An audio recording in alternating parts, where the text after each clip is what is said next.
আল্লাহ পাকের সবচেয়ে সুন্দর সৃষ্টি হচ্ছে মেয়েরা, এবং তারা খুব নরম হয়, নরম, প্রজাপতি ধরার মতো। প্রজাপতিকে ধাপ করে ধরতে পারবেন না আপনি, শক্ত করে ধরতে গেলে প্রজাপতি নষ্ট হয়ে যাবে, মরে যাবে। প্রজাপতিকে কোমল ভাবে ধরতে হবে, ঠিক মেয়েদের সামনেও আপনার কোমল থাকতে হবে। বেশি হার্ড হতে যাবেন, শেষ।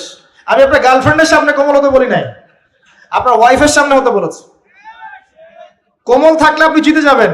দেখবেন দুনিয়ার চিল্লা ফাল্লা করছে আপনার বাসায়, আপনি চুপচাপ আছেন পাহাড়ের মতো, কোমল আছেন। 5 মিনিট পর দেখবেন নিজেই ঠান্ডা হয়ে এসে বলছে আচ্ছা সরি, ভুল হয়ে গেছে।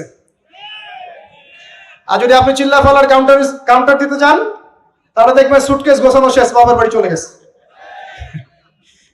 ডিল করা খুব ডিফিকাল্ট। এখানে আপনাকে খুবই সবরের পরিচয় দিতে হবে। আল্লাহ পাক বোঝার তৌফিক দান করুন।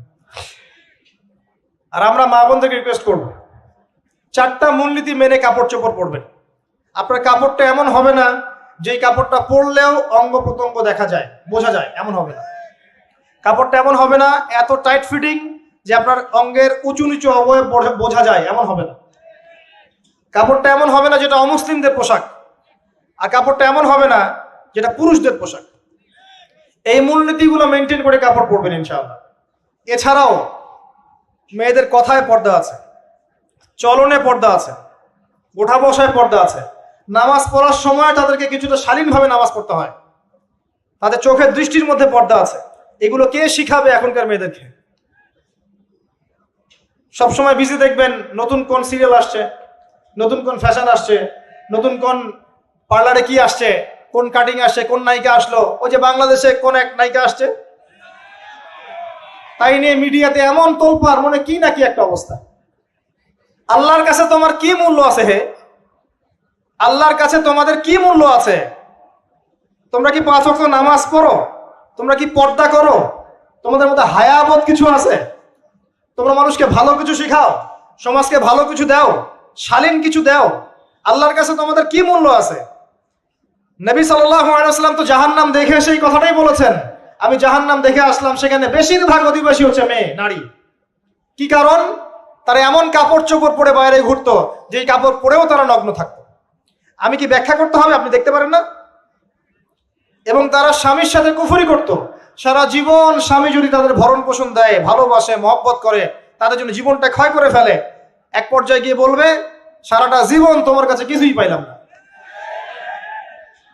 বাস্তব। এগুলোর কারণে মেয়েরা বেশি বেশি জাহান্নামে যাবে, এবং তারা মানুষ মারা গেলে মাতম করে, বুক পিঠ চাপড়ায়, এই কারণে যাবে।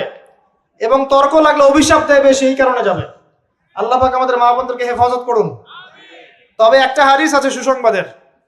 নবী সাল্লাল্লাহু আলাইহি ওয়াসাল্লাম বলেছেন, একজন নারী যদি 4টা কাজ করতে পারেন, জান্নাতের যে কোনো দরজা দিয়ে ইচ্ছা প্রবেশ করতে পারবেন। 1 নাম্বার 5 ওয়াক্ত নামাজ, 2 নাম্বার রমজান মাসে সওম, 3 নাম্বার আপনার লজ্জাস্থানের হেফাজত অর্থাৎ খাস পর্দা, এবং 4 নাম্বার আপনার স্বামীর আনুগত্য। একজন মেয়ে তার বাবার সম্পত্তি পায়, কোনো কোনো ক্ষেত্রে তার ভাইয়ের সম্পত্তি পায়, তার স্বামীটা তো পাই, তার ছেলেরটাও পায়। নানি হলেও সম্পত্তির হক আছে। একটা মেয়েকে চতুর্দিক থেকে সিকিউর করা হয়েছে ইসলামে। তারপরেও কিছু ফ্যামিনিস্টের কারণে এরা বলবে যে মেয়েদেরকে ইসলাম ছোট করছে। হ্যাঁ, মেয়েদেরকে ইসলাম কেন ছোট করছে? কারণ পর্দা করে যে বাইরে বেরোতে বলেছে, ঢ্যাং ঢ্যাং করে নগ্ন হয়ে বেরোতে নিষেধ করেছে, এই কারণে। যদি বলে যে হ্যাঁ ইসলাম আপনাদেরকে ফ্রি মিক্সিং এর স্বাধীনতা দিচ্ছে, আপনারা সবাই ফ্রি মিক্সিং করেন, গেঞ্জি পরেন, টি শার্ট পরেন, স্যান্ডো গেঞ্জি পরে বাইরে ঘুরে বেড়ান, টাইট ফিটিং প্যান্ট পরে বাইরে ঘুরে বেড়ান, সব জায়গায় আপনারা ফ্রি মিক্সিং করেন, পর্ন দেখেন, জেনা করেন, মদ খান, ইসলাম খুব ভালো। তখন তোমাদের জন্য তো ইসলাম নয়, তোমরা জাহান্নামে যাও, আল্লাহর কি আসে যায়? ইসলাম তোমাদের জন্য নয়, তোমরা জাহান্নামে গিয়ে মরো, ইসলামের কিচ্ছু যায় আসে না।